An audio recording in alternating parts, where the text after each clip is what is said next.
Welcome to today's episode, especially for our listeners who have or suspect they may have fibromyalgia. Tammy Stacklehouse had fibromyalgia that disabled her life for many years before she brought it into remission. She is a certified fibromyalgia coach and the executive producer of the fibromyalgia documentary Invisible, and the founder of the International Fibromyalgia Coaching Institute. Hello and welcome to Beyond Diagnosis, a podcast to raise your awareness, decisions, and voice for alternative practices so you can take back control of your health. I'm Rita Michele, your host, a mindset and empowerment coach, and the founder of the ONUS platform. Join me each week so you can create the health of your dreams. Welcome to today's episode, especially for our listeners who have or suspect they may have fibromyalgia. Tammy Stacklehouse had fibromyalgia that disabled her life for many years before she brought it into remission. She is a certified fibromyalgia coach and the executive producer of the fibromyalgia documentary Invisible, and the founder of the International Fibromyalgia Coaching Institute. Welcome, Tammy. It's so good to have you here. Thank you so much. It's good to be here. Excellent. I mean, you sound like an absolute professional in this area on on a business level and on a personal level. So I can't wait to dive into all the insights and educate our listeners who have it and who may suspect that they may be developing it. So why don't we start with what is fibromyalgia? That's a great place to start. Yeah. So, fibromyalgia is a chronic condition. There are four primary symptoms. One is widespread body pain. The second is unrelenting fatigue. This is more than just being a little tired. This is more like, remember when we used to have those cell phone batteries that you'd charge all night and they'd last an hour? That kind of fatigue. We have unrefreshing sleep. So you'll sleep and sleep and sleep and sleep and feel like you still never slept. And then we also have cognitive dysfunction or brain fog. And those, well, they are the four primary symptoms.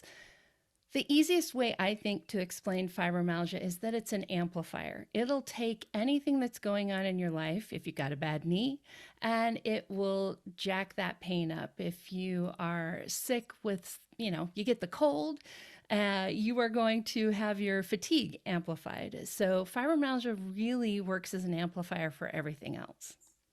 Right.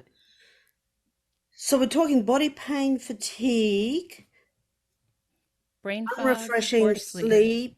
sleep, Yeah. brain fog, which is kind of confusing for people because that's a lot that would fall into things like menopause Sure. or Yep. or some form of immune disorder or autoimmune or anything like that. So what is exactly happening? So for someone, what are some of the early signs and symptoms, and what is fibromyalgia actually doing in the body?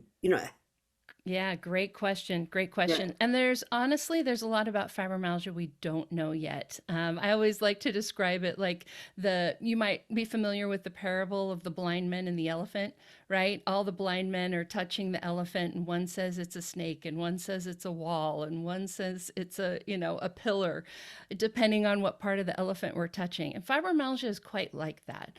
We know little bits and pieces of it. We know there's mitochondrial dysfunction. We know there's something going on with the fascia. We know there's nervous system changes. We actually process pain a little bit differently, amplified pain processing. So there's a bunch of these little bits of the elephant that we see, but we don't know the ultimate like whole picture yet. So really the thing to think about, the thing that I think really sets fibromyalgia apart from you've got other types of chronic pain, like you mentioned, menopause, or, Mm. whatever else might be going on, is really, I think, this amplified pain processing. So, some of the early signs that you might see is people think you're overreacting. You think that something hurts a lot more than other people think it should hurt, right? You stub your toe, and next thing you know, like everything hurts. That's like a classic fibro thing.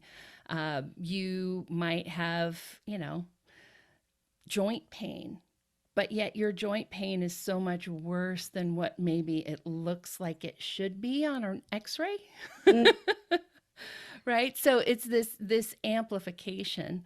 Another real hallmark of fibromyalgia is the unrefreshing sleep. And although somebody, your average person isn't going to know what's happening with your brain waves while you sleep, that is one of the things that a sleep doctor could be able to see. And we have these alpha brain waves intruding into slow wave delta sleep, so we don't get deep sleep.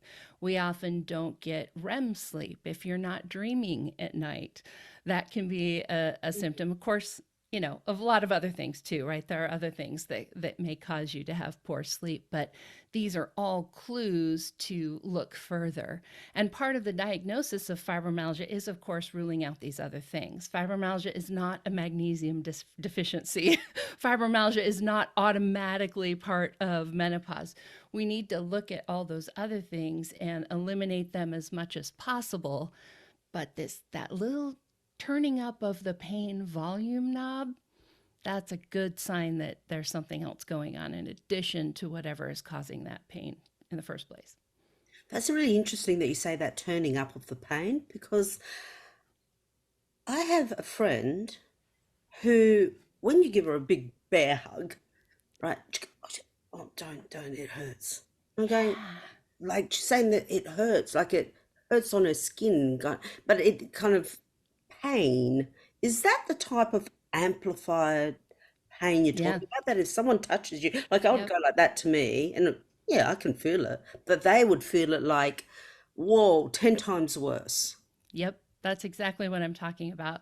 In functional MRIs, what they actually did to study this is they applied pressure to the thumbs. And somebody with fibromyalgia rated their pain twice as high as somebody without fibromyalgia. In addition, 10 areas of the brain, 10 additional areas of the brain would light up in a fibro brain. So we're actually experiencing that pain, not just that it's more, but we're experiencing it in a different way. Right. So that has to do with the way the brain is interpreting the pain? Yeah. Originally fibromyalgia kind of fell under the College of Rheumatology. It's still there. But the more we look at it, the more we think that it might be a central nervous system issue where your nervous system is just a little bit haywire, processing things wrong. And then a couple of years ago, there was actually a study done in London where they were looking at antibodies. They did this in mice, so the translation Mm. between mice and humans, but they did find that when they gave certain antibodies from a mouse that was experiencing essentially like fibro like symptoms, when they gave that to a healthy mouse, they actually developed those symptoms. And then after the amount of time that it would take for those antibodies to clear, the mouse would go back to normal. So there does also seem to be some sort of immune system connection there. We don't know exactly what yet. There's more studying that needs to be done, but all of these things kind of play into us just not processing things right. Unlike something like arthritis, there's no actual damage in our bodies, right? Like Mm. there's no damage to the muscles, no damage in the joints. The damage is more like we're processing things wrong. Can So if it's an immune system and nervous system thing, can things like a previous trauma activate something like this? Actually, that was going to be a bit more of a bigger question. Number one, who is more likely to experience fibromyalgia, as in gender, like which gender would experience it more? And do they have any underlying conditions that may predispose them to having or developing fibromyalgia? Yes, great And question. is trauma part of that, the mind-body Yeah. connection? Yep, absolutely. So, right now, the numbers are showing that women are more likely. I happen to think it's probably a lot closer to 50-50. It is Oh, seen as a woman's illness, so men are not diagnosed as often. It's one of the things that comes out in that documentary that you mentioned. But, guys don't go to the doctor as often. I mean, I really do think that it is a lot closer to 50-50. But I think the numbers right now are around 70 or 80% women. More likely to be middle aged, but that doesn't mean that, kids can get fibromyalgia too. There does seem to be a genetic component to this as well. You're hmm. 8 times more likely to have fibromyalgia if you have a first degree relative, so parent, sibling, child. So there are a lot of these genetic pieces, just the way you were made kind of things. But absolutely, trauma does play a piece in this. Almost every fibro person has some kind of trauma. And just to be really clear on what I mean by that, that could be, mental or emotional trauma, like losing a parent or abuse or something like that. But it could also be a physical trauma. So a car accident or an illness. In my case, I think it was just too many years living in a stressful environment. I worked at a really, really stressful job. I managed the call center for a software company. And after just enough years of all that stress, I think that was kind of my trauma. So it's not necessarily the childhood adverse experiences, right? It's not necessarily your ACEs score, but there is some kind of trauma that has happened to you physically, emotionally. There is absolutely that connection. That connection.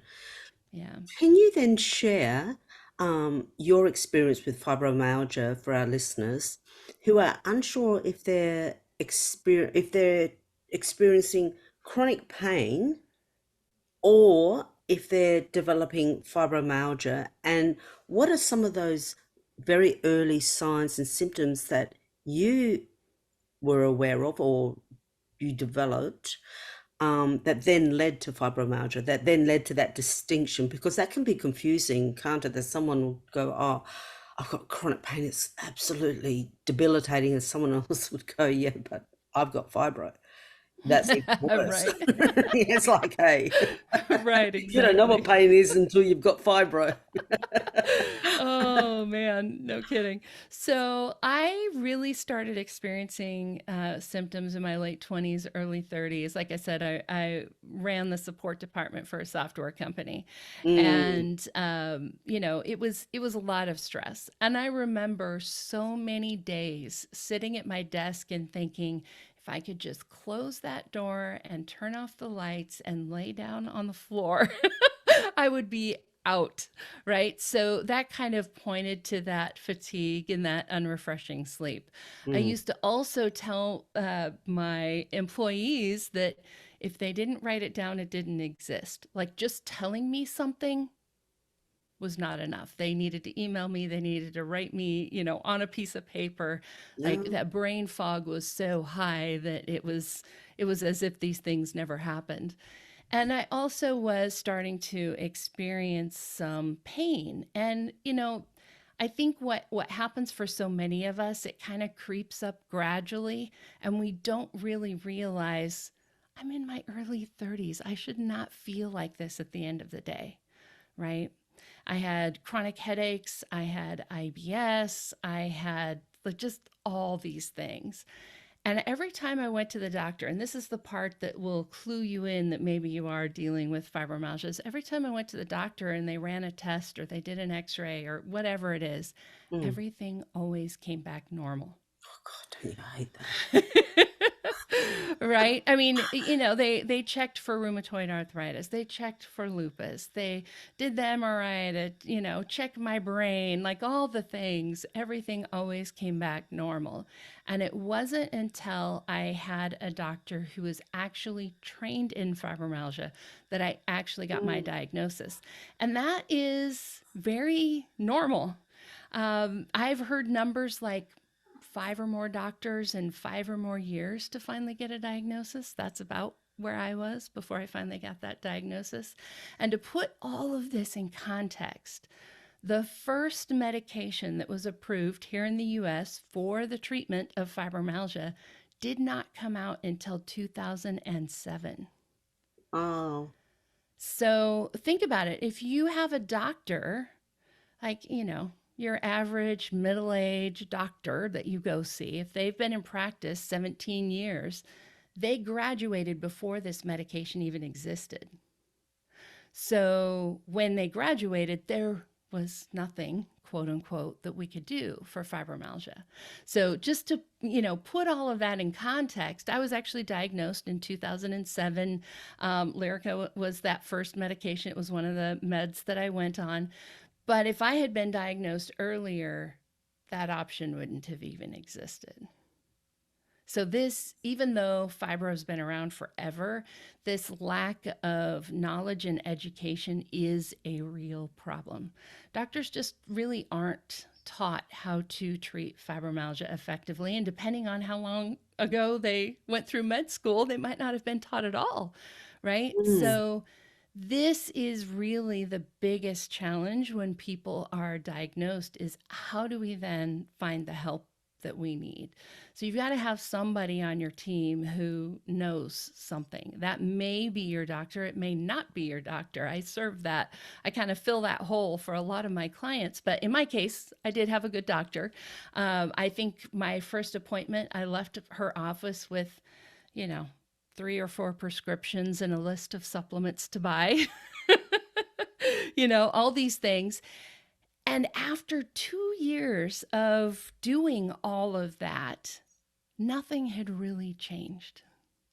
It Wow. kept me from getting worse, but it didn't actually help me get better.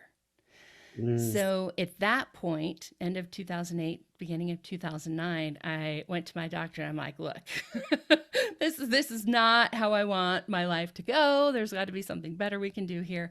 And that's when she introduced me to the health coach that worked in her office. And for me, that was the big turning point because I was now finally able to start doing some of those more practical lifestyle type changes, right? Like working on my sleep routine, my sleep habits, thinking about, living within my energy budget, my energy envelope, right? Pacing, all of those kinds of things. I now had somebody that could actually help me through that. Things like trying going gluten free, right? Having somebody I could talk to say, okay, now how the heck am I going to do this, right? Mm. So that for me was really the magic turning point was having that coach on my team. But to be fair, there was a lot of stuff that we did, right? We discovered that I had an autoimmune thyroid condition. I have Hashimoto's, so we treated that. We discovered that I have upper airway resistance syndrome, which is similar to sleep apnea. So I got treatment for that. We found a bunch of, you know, abnormalities in different levels of nutrients, right, like B vitamins, vitamin D, iron, all of those things. I use chiropractic, acupuncture. Since I'm talking to somebody in Australia, I had Bowen work. Most people here in the US don't know what the heck that is. Oh, they don't. It's a type of body work, but that for me was magical. All of those things were a piece of the puzzle, but without the coach's help, I couldn't really manage all of that, Absolutely. It's right? a lot. It is. It's a lot. Absolutely. Tammy, Mm. I'm really curious still to know though, what kept you pushing through? Because, like you were Mm. saying, the medication didn't come out until what was it? You said 2007, 2007. until Yeah. 2007. So fibromyalgia wasn't really known or understood Yep. before that. Yep. So you obviously were having your symptoms before that. What kept you pushing through and not accepting that it could just be chronic pain, or you could just have, some other kind of condition? How Hmm. did you know that it then was fibromyalgia? Yeah. So, I've been looking for answers my whole life. And I'm the kind of person that was always reading the books and doing the research and like all the things. And it wasn't until I read about fibromyalgia myself that like all the bells were ringing, right? That and I became convinced myself that this was likely what I had. So there was a certain amount of keep pushing until I found somebody that actually knew what fibromyalgia was and could say yes or no. Because most of the people that I talked to before that didn't really know. So I didn't really trust their answer, Mm, right? So there was a certain amount of that. But I think the more important thing for me is that I don't know, there is just something deep within me. I know I can figure out any problem. mm, Whatever that problem is, it doesn't matter if I'm trying to like fix my website or do my podcast or figure out fibromyalgia. Like, I know I can figure this out, or I can find somebody who can teach me or somebody else to do the work, right? Maybe I hire somebody. But whatever it is, like I pretty much feel like I could solve just about any problem. So I kept going. Kept trying to figure it out. And really took every little bit of information, every little bit of improvement, every tiny little thing, and just kind of collected them all. mm, Right. mm, So I think that's one of the things that makes me different from a lot of the people out there. I was never looking for one magic bullet.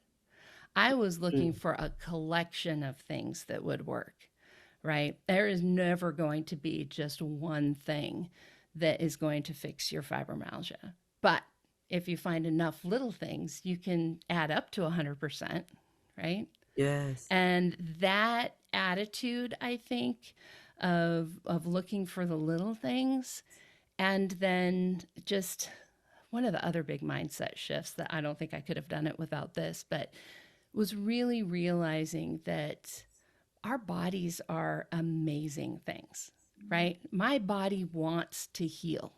Mm, My body absolutely. wants Yeah. to feel good. And if I can support her in doing that, that's what she's made to do. And Mm, so shifting from, there's me on the inside of this stupid body that has fibromyalgia and doesn't work right. Shifting that attitude to me and my body, we're on the same team. Maybe fibromyalgia is the enemy. Maybe it's not even the enemy. I don't think it is. But coming to work with myself instead of in spite of myself or against myself, that was a huge change too. ah, I love that message. I love it because it's so true. I really don't like it when people say, I'm going to fight this. Because to fight it, you actually have to fight against yourself because you Mhm. have it.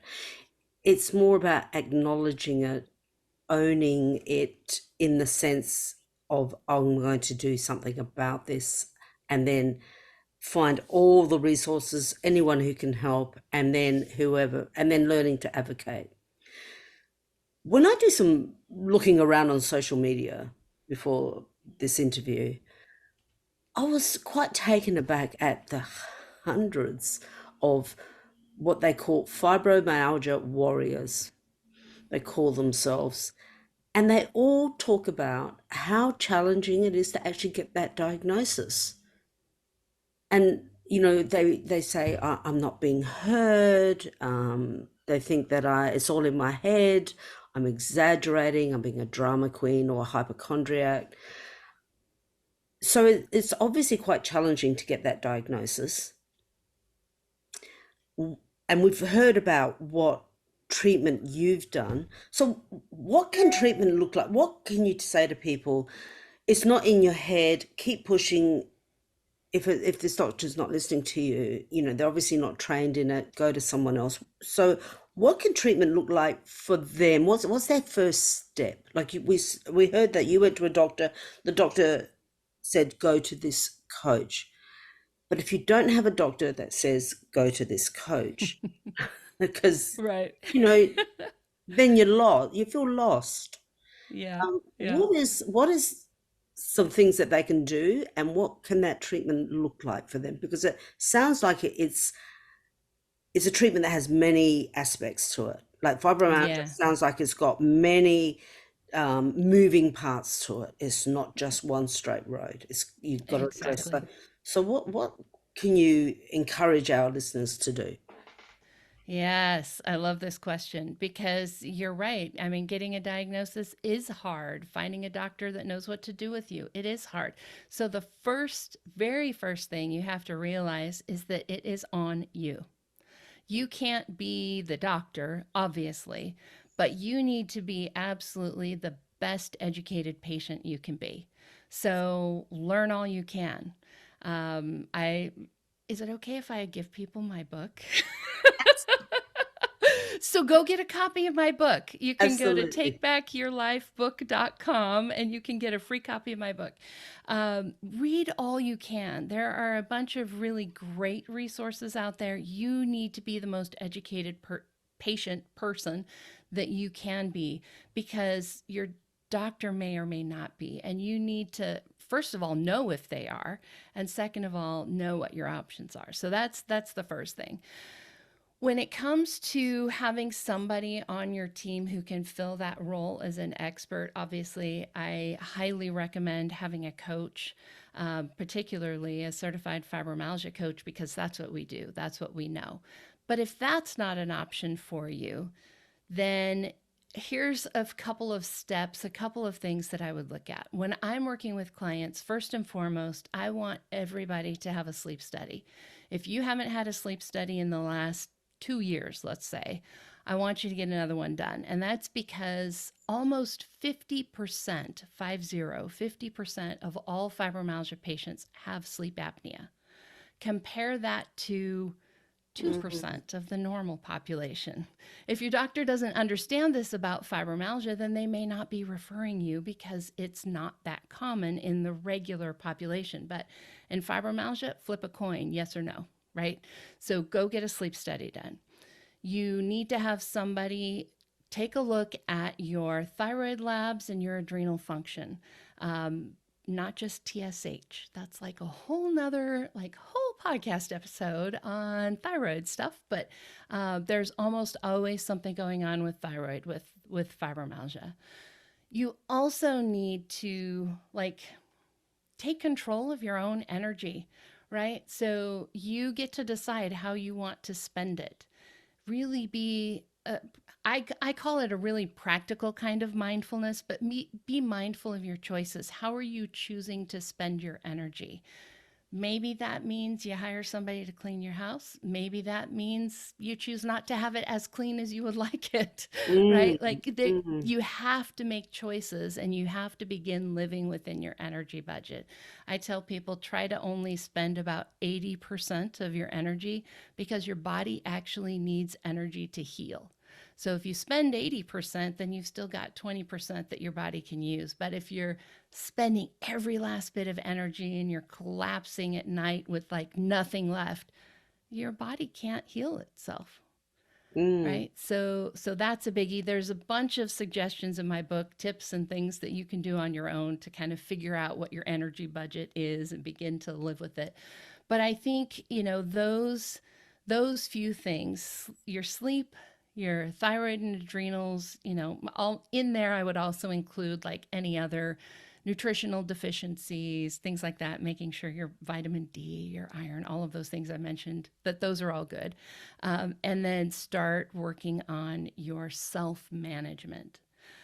I would say that there's quite a lot of people that benefit from things like going gluten free or dairy free or cutting out sugar. That really helped me at the beginning. I'll be completely honest, I do not follow any of that now. But for some people, that is Hallelujah. huge. Yes.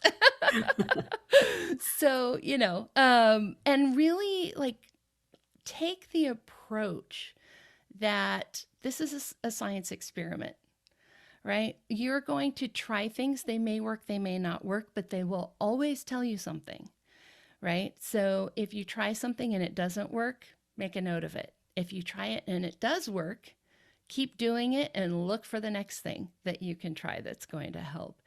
And, make note of this stuff. We can't hold it all in our heads. I think that's also where, having a coach is super helpful because when you're in the midst of it, it's hard to analyze and, figure out those kinds of things, but somebody from the outside can see that maybe a little bit better. But that will get you a long way down the road. And at a certain point, you will need help. Like you can only go so far on your own. You'll need a good doctor and you'll need somebody who really understands fibromyalgia. This is one condition where you almost always are going to need medication, at least for a while, Mm. maybe not forever. I mean, I'm not taking anything for my fibromyalgia anymore, but I did leave the doctor's office with a handful of scripts, right? So, might need help with sleep. You might need, whatever it is. Be open to that. You might need pain meds to break the pain cycle. Be open to taking medication so that eventually you cannot take medication. You don't get gold stars if you white knuckle it through life. Yeah. That's So, that's great because it sounds like it's so multidimensional that it can be so overwhelming for someone who has just walked out of um, a doctor's office, has been prescribed, like you're saying, the necessary medication to start getting them through to be able to at least cope with life. But then exactly. what? Like you were saying. So if they don't have a fibromyalgia coach, can you talk us through specifically what you did to put yourself in remission and what that kind of looked like daily so someone can start breaking down daily? I can do this and it'll help because I've seen a lot of people, and again on social media, how they're on their yoga mat and they've been told by their physio or physical rehabilitation person to stretch out their muscles, Hmm. but there doesn't seem to be anything else that they've been told. So Right. like, yeah, like what you're saying, it's a collection. So yeah, Hmm. still, yeah, what you did specifically, I know it's different for everyone, we're all individual, but what did you do specifically to put yourself in remission? Yeah, great question. And, to be honest, this is not something that happened quickly. I was diagnosed in 2007. So, here we are 17 years later. I've been in remission for quite a few years, but I would say it took me, I don't know, maybe 8 years to get here, 9 years. So, what I did absolutely changed over time, but I will focus on the very beginning because that's probably where you are as you're listening to this. Mm, The first few things that I did is I did go gluten free. Um, in the long run, I haven't needed to be gluten free, but I definitely think it made a difference at the beginning. I also focused on making sure I got enough protein. So, somebody with fibromyalgia should be having at least 80 to 100 grams of protein in a day.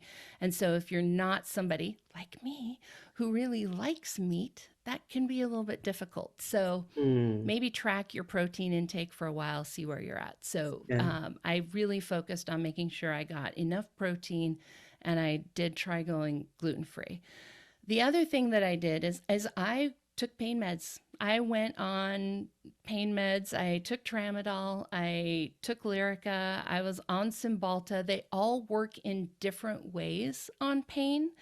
And I did that to sort of get the pain under control, so that I could go out and do those other things, right? Like making dinner is hard if you're in a lot of pain, but if you can take some meds and then you can go make dinner, then that gives your body's better building blocks to, Mm, to work mm, with, right? mm. So I definitely did that. I worked really, really hard on my sleep, both the sleep study, but also just my sleep habits, going to bed at the same time every night, getting up, getting bright light in the morning. So all of these little things, like I mentioned earlier, uncovering all that other stuff. So discovering that I do have autoimmune thyroid, and then getting the treatment that I needed for that. I discovered that I had adrenal dysfunction, so that was also part of what I was doing with my sleep, was helping to heal my adrenals. Little tip for you: if you have adrenal dysfunction, the best sleep you'll ever get is between 7 and 9 a.m. So sleep in if you can. So I worked really hard on that. What else did I do? Oh, I started regularly going to the chiropractor. I went to the Mm. chiropractor about once a week. And then I would swap out between acupuncture and massage. That's when I was getting Bowen work. So I'd have acupuncture one week, massage the next week, but chiropractic every week. Just kind of keep putting my body back together. Oh, so a lot of that. And then, like I said, that practical mindfulness. So I actually still to this day will use a step counter to sort of help me in a broad way, know how much energy I'm spending. It's not perfect, right? You and I sitting here talking, this takes energy, but we have no steps. But in general, for most of life, steps equals energy. So I started paying attention to how many steps is it to go to the grocery store? How many steps is it to go to the movies? How many steps is it to walk around freaking Costco, right? So I kind of had an idea, and I also figured out what my number of steps were for each day where I felt good. And then that just became my budget for the day. So I kind of use a step counter backwards. Instead of trying to reach a certain number, I'm trying to stay under a certain number, Oh. right? I think of budgeting energy or steps like budgeting money. This is how much I have to spend for today. I Mm. can't go over. So that was a big piece for me to have a more concrete way of knowing, am I overdoing it or not? Because it's so easy to know you overdid it tomorrow. When you can't Right? get out of bed. Right. So that really helped my fatigue, helped my, my energy, also helped my pain levels because I wasn't pushing so hard. I really made it a focus to rest, and really, one of the things I kept telling myself is, it's not that I'm not doing nothing. I'm resting. Like, resting is a thing that you do, right? It's not the thing that happens when you're not doing something else. I know So that get your needs a rest. mind shift, doesn't it? Everyone feels so guilty about taking time out, having like Yeah. resting the body. We just keep Hmm. pushing through. Yep. Yep. And I spent a lot of time. I always forget this, that I did this, but I spent a lot of time journaling. I did a lot of writing out, just kind of processing what this change in my life meant, right? Like how my life had changed, what it means to live in a fibro body, and really just getting to know the new me so well.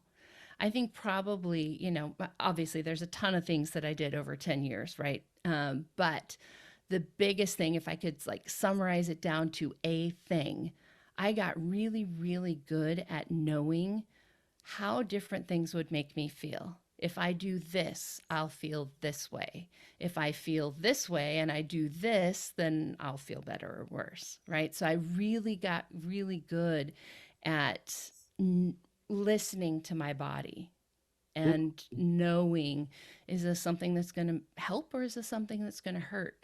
And I tried to shift my focus to The world does not revolve around fibromyalgia. You can read my bio, you see the F word everywhere, the fibromyalgia word everywhere.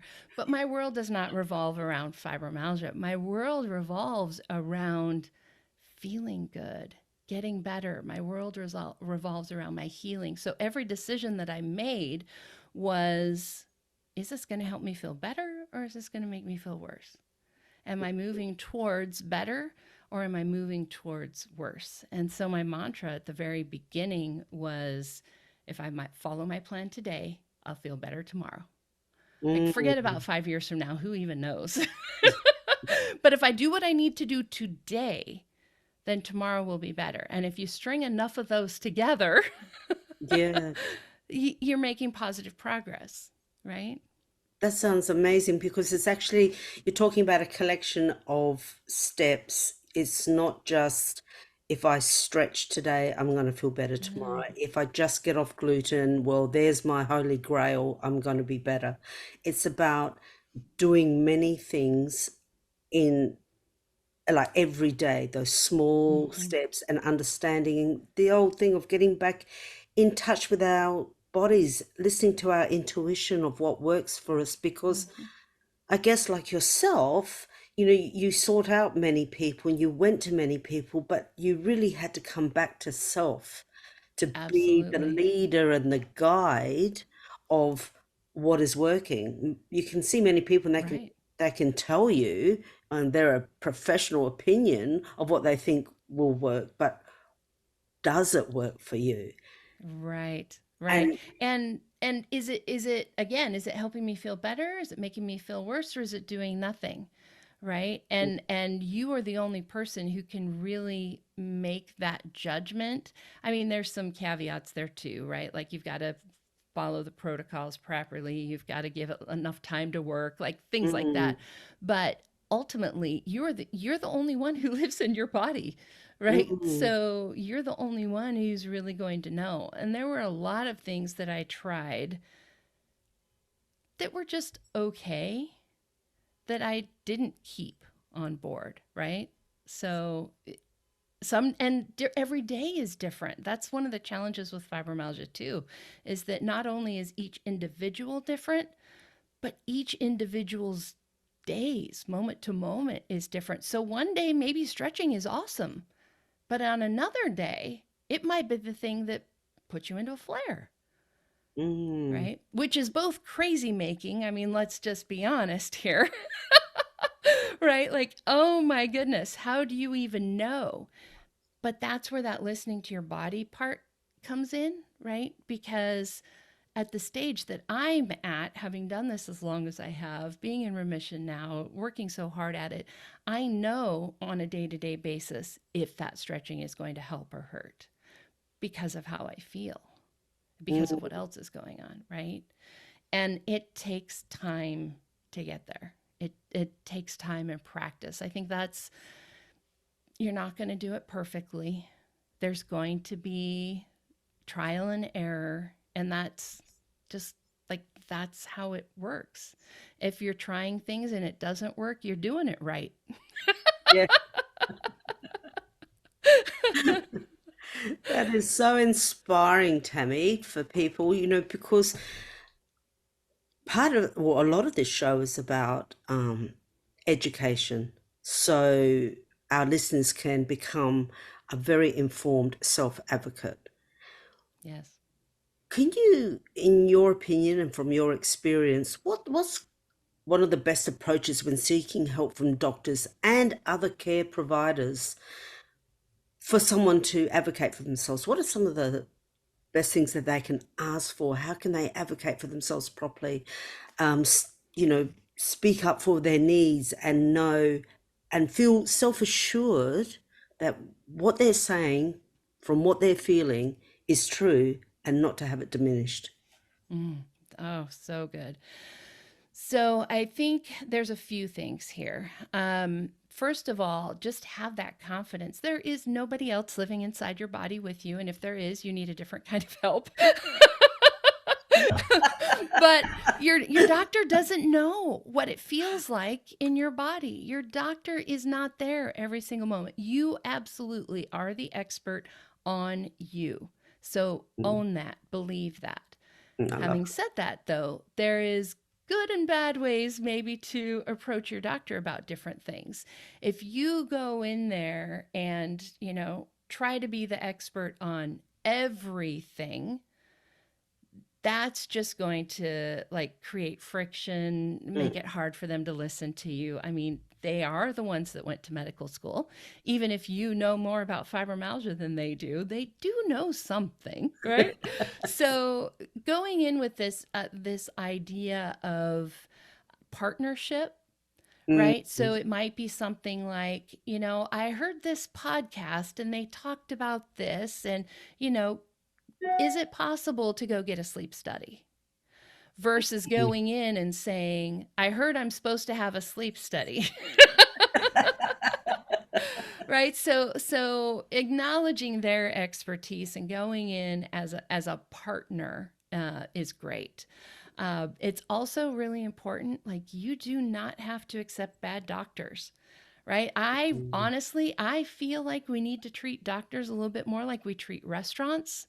If you have a bad experience, post a bad review, don't go back, right? Just because they're wearing the white coat does not mean, like, they are not gods. They are just normal people. And, if it's not a good experience, find somebody else. I promise there will be somebody. Even if you're in a small town, you can probably find another option, but you don't have to go back to a bad doctor. And what I mean by bad doctor is not necessarily somebody that doesn't understand fibromyalgia or whatever your condition is. I'm talking about basic human, like, do they listen to you? Do they believe you when you tell them something? You deserve to have a doctor that says, if you feel that, I believe you, Mm, right? mm, And not, are you sure? I don't think it's as bad as you think it is. Like, no, no, no, no, no. They should respect you, right? They should respect you as a human being. They should listen to your input. They should treat you as a partner.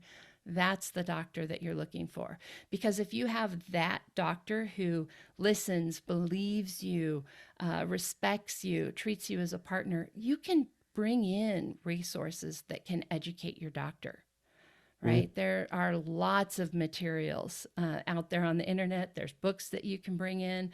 There's a lot of things you can do to educate your doctor, but only if you start with a doctor who's got those basic things in place. So, understand that you deserve that. And, Beautiful. Yeah. And I think that is also warranted for, even though this podcast does share about alternative practices, it also is around that as well, because you yeah, could be any going any provider, yeah, any provider, because someone could say, oh, you're not stretching right, you're not stretching far enough, you're not, no, you have to be able to feel confident to say, I hear what you're saying, and when I do what you are asking me to do, it intensifies my pain, etc. And if they're not listening to you, well, then even if they are an alternative provider, you need to find someone else. absolutely, absolutely. I've gone to a lot of different chiropractors over the years. This is just such a good example. And the office that I'm going to right now, there's several different doctors in that office. There are some doctors that I won't see, not because they're not very nice people and very good chiropractors. My body just doesn't, whatever their technique is, my body just does not respond in the same way. And it's easy to just like get sucked into seeing the same person, but you have options. And it doesn't matter if this is an MD, your yoga instructor, your physical therapist, your chiropractor, like, it doesn't matter who it is. You are the expert on your body, and if this is not helping you feel better and they're not listening to you, you've got to find somebody else. You've got Yeah. to. It's having the strength and the belief and the level of self-worth that you deserve the best, because your health will be where it is due to where you believe it deserves to be. Mm-hmm. So you need to be able to have, you really, I mean, if anyone can listen to you, you're so inspiring to understand that your self-worth, self-advocacy is what's going to help you get a better result. Now, if we can go circle back to what you were saying about you're partnering with the doctor, and it's that collaborative approach. So what does it look like for someone to partner with you? What Mm. with your work? What is what you do going to help them move the needle? Yes, I love that. So, working with a coach, working with me, one of the coaches that I've trained, taking one of my classes, the biggest thing here is that we're here as a resource. When you hire me, you are hiring me to help you get better.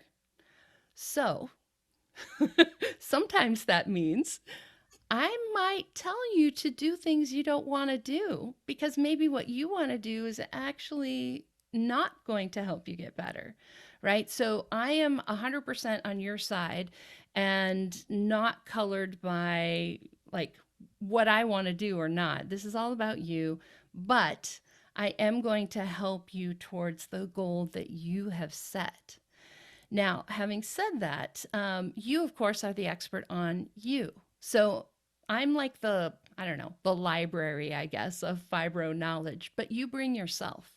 And so you might have questions like, where do I start? And I might ask you a bunch of questions like, okay, well, you mentioned this to me, you mentioned this. Which one of those feels like where you might like to start? Right? I'm never setting goals for you. You're setting goals, you're deciding where we go. I just give you all the resources and then the additional accountability and occasional kick in the rear to, keep you going in that direction. But you're the one who's doing all the hard work. You're the one who's deciding what you work on and you're the one who's setting your goals. It's really quite a dance back and forth because of course you don't have all the knowledge that you need. You don't have everything you need to be able to do this, or you would have by now, right? Like there's something that you're missing. And whether that's information I'm giving you, or accountability, or helping you think of things in a different way, support, like there's so many things that it could be. And most of my clients need all of it at some point or another. you Absolutely. know yep. So it's like I said, it's quite a dance, but usually everything is played off of your real life. So we start a coaching call with, what happened this last week. Mm, Let's say you ended up in a big flare. We would take a look at that and analyze that and think, could we have done anything different? If yes, we'll put that towards the next time it happens. If no, we accept that that's just how it was, mm, right? And again, looking forward, what's coming up in this next week? Are there things that I can help you plan for, strategize for, prepare for a doctor's appointment, start implementing things maybe a doctor has told you to do, whatever it might be, find a new therapy, connect you to a new provider, whatever it might be, and plan towards that. So, using your real life and my lens for how do we walk through life in a fibro friendly way, mm, that kind of that then over time will shift for you. Sometimes it's as easy as like, okay, let's get you into a sleep study. Here's how you have the conversation with your doctor. Here's what you need. Sometimes it's a big thing like that, but sometimes it's just, oh, okay, next time I'm going to do this a little bit differently. mm. Can you just quickly share a case study of someone who had fibro, came to you, went through and did everything you said, and is now in remission? And what did that look like? Well, Yeah. yes. So remission is hard. And I don't know if I could say that any of my clients are fully in remission, Mm, because I can't even say that anyway. Their doctor would have to say that. That's a medical yes. term. But I do have a lot of people who are so much better and out there living their lives now. So, one person that comes to mind, Deb in New Zealand. I can use her name and where she's from because she just was on my podcast sharing this just a Oh, week or two ago. When she came to me, she had other kinds of chronic pain before she ever developed fibromyalgia. And when she came, she actually started working with one of my coaches first and then decided she wanted to become a coach and took some of my training programs. Over the time that we have worked together, she has improved her fibromyalgia. I don't know, I think it was something like 68% wow. improvement on her symptoms. Yeah. And it was little bit by little bit. It was, okay, let's go have this test done. Okay, I'm going to give myself permission to let this thing go. I'm going to change my hours at work. I'm going to, so it's like all these little things over time. And it definitely has added up for her. She is now a coach herself. She's now working with Mm, clients. And she's like, I never thought that I could be this much better. And life is very different now. So, there's a lot of people like that. What everybody did is different, mm, right? Because each person had their own, you know, we had to fix the things that were going wrong in their bodies, whatever that was, nutritional deficiencies, sleep studies, whatever. We had to change their mindset in different ways. And mm, then they had to implement various lifestyle changes, whether that's, having a sleep routine or going gluten free or, whatever it is. Those three things are really like the three legs of the stool that we have to address to really get better. yeah. Addressing what's going wrong in your body, the mindset shifts, and then the lifestyle changes. And I will say that the students that graduate from my certified fibromyalgia advisor class, on average, are able to improve their fibromyalgia symptoms by about 50% in just 3 months, which is huge, It is huge. huge. That is Hmm. huge because that's the goal for most people that have fibromyalgia or any condition is they want to get back to their former life or Yeah. even at least similar to their former life. They Hmm. want to be, be able to live their days in. And to be fair, sometimes we can't go exactly back to that life, but Mm, we can make a new life that mm, is just as awesome, right? It that's right. might look a little different, but you deserve to have a life that you want to live. Like, that's the point. Absolutely. Which actually brings me to what message would you like to leave our listeners with today?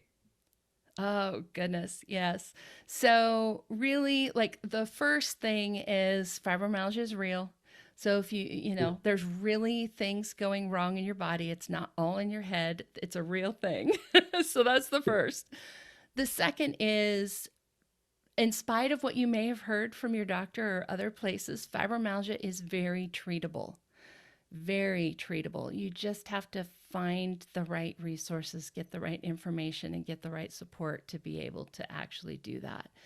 And then last, you can feel better. You can feel better. Can you be in remission like me? Maybe, maybe not. I couldn't say that. But I mm. deeply, deeply believe that every single person, including Rita, including me, we all can feel better than we do right now. And we just need to add all those little betters together. I love that. What a beautiful message. And honestly, for our listeners who do have fibromyalgia or think that they may be developing fibromyalgia, really get the help you need to put those pieces together. All of Tammy's details, her website, her socials, her book, the name of her podcast. Listen, read, contact, do yourself the favor. The information is there, the help is there. You don't have to go it alone. Tammy's here to help. Everything will be in the show notes. Contact her, please. Tammy, it's been an absolute pleasure. I love having you on this podcast today, sharing this information. There are so many people who are struggling with fibromyalgia, and I do believe that they're going to take away some golden nuggets from this episode today. Thank you so much. You're welcome. I would love to know, what was the biggest insight or aha moment you got from this interview? So you can now speak up, take action, and make informed decisions for your health. And if you like this episode, get instant access to your free ebook, Alternative Wisdom, Taking Back Control of Your Health, at life-onus.com.